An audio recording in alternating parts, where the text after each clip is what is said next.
A general liability policy is just a policy in place to protect a business, any business, from liability to other people.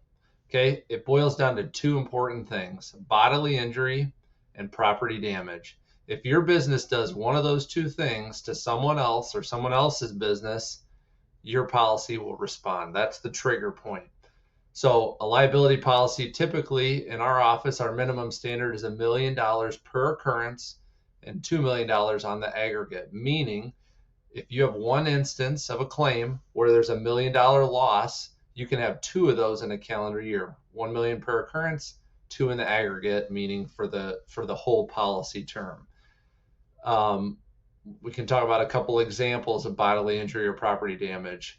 Let's say that Phil is walking into um, a distributor's office that he's going to pick up some parts from. And Phil is the customer to the distributor business, ABC Distribution. He walks in and they just mop the floor. Okay, Phil walks in, he doesn't see that it's wet, and he slips and falls and hits his head. Okay, he cracks his head open, he has an ambulance ride, and he's in the hospital for a couple days.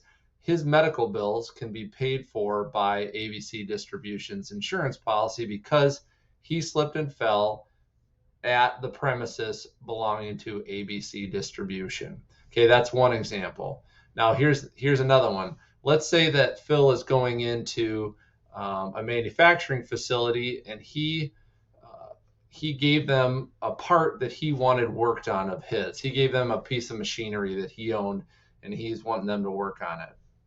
And so he goes in the back and he's like, "Hey, is my part ready to get picked up?" And the people at the business say, "Oh, you know what? Actually, we had it up on a pallet, and our forklift driver, was trying to lower it down, and it wobbled, it tipped, it fell, and it broke into a million pieces." He's like, "Well, that's my stuff." And he's like, "That machine was worth $5,000 or $20,000, whatever the number is." That's property damage to Phil's property, not owned by the distribution company, even though he loaned it to him to get it worked on. They damaged his goods. So that's the product damage side.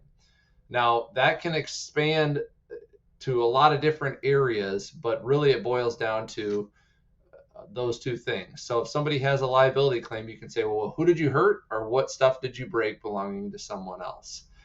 Now, real high level, we can talk about one more piece of this. If you're in the manufacturing business and you create a product and you sell it, and that product hurts somebody after it leaves your facility, that's also can be extended. So it doesn't matter if it happens on site of your business or after you've sold it and it's out at someone else's house or business being used and it breaks, it causes property damage or it causes bodily injury to other people. That's how you've got a triggering event on a liability claim. All liability policies are based on either payroll or sales numbers. I would say 99% of them. So the bigger the business, the more revenue dollars they do, the more premiums they're going to spend on liability coverage. The higher the payroll, same thing. If a business only does $100,000 worth of sales every year, their liability policy premium is going to be significantly less than one that does $100 million worth of revenue.